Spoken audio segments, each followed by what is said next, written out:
പ്രിയ സഹോദരങ്ങളെ, എല്ലാവർക്കും ഉപകാരമായ ഒരു ആത്മീയ കാര്യം പറയട്ടെ. പലവിധ അസുഖങ്ങൾ കൊണ്ട് കഷ്ടപ്പെടുന്നവരാണല്ലോ ഇന്നത്തെ തെറ്റായ ഭക്ഷണക്രമങ്ങൾ, ജീവിതമാറ്റം ഒക്കെയാണ് കാരണം.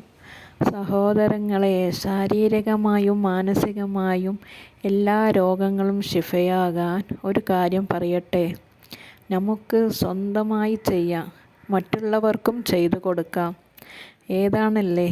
അള്ളാഹുവിൻ്റെ ഇസ്മായ യാദൽ ജലാലി വൽ ഇക്റാം എന്ന ഈ ഇസ്മ. പ്രൗഢിയും മഹത്വവുമുള്ളവൻ എന്നാണ് ഇതിൻ്റെ അർത്ഥം. ഏതൊരു അസുഖവും ശിഫയാകാൻ ഈ ഇസ്മ ചൊല്ലുക. എല്ലാ ദിവസവും 111 പ്രാവശ്യം ചൊല്ലി വെള്ളം മരുന്നിൽ മന്ത്രിച്ച് കുടിക്കുക. ഏതെങ്കിലും സമയത്ത് വുളൂ ചെയ്തതിന് ശേഷം ഈ ഇസ്മ 111 തവണ ചൊല്ലി മന്ത്രിക്കുക. ഇൻഷാ അല്ലാഹ് 21 ദിവസം ഇത് തുടരുക. അല്ലാഹു എല്ലാവരെയും എല്ലാ രോഗങ്ങളെ തൊട്ടും കാക്കട്ടെ. ആമീൻ.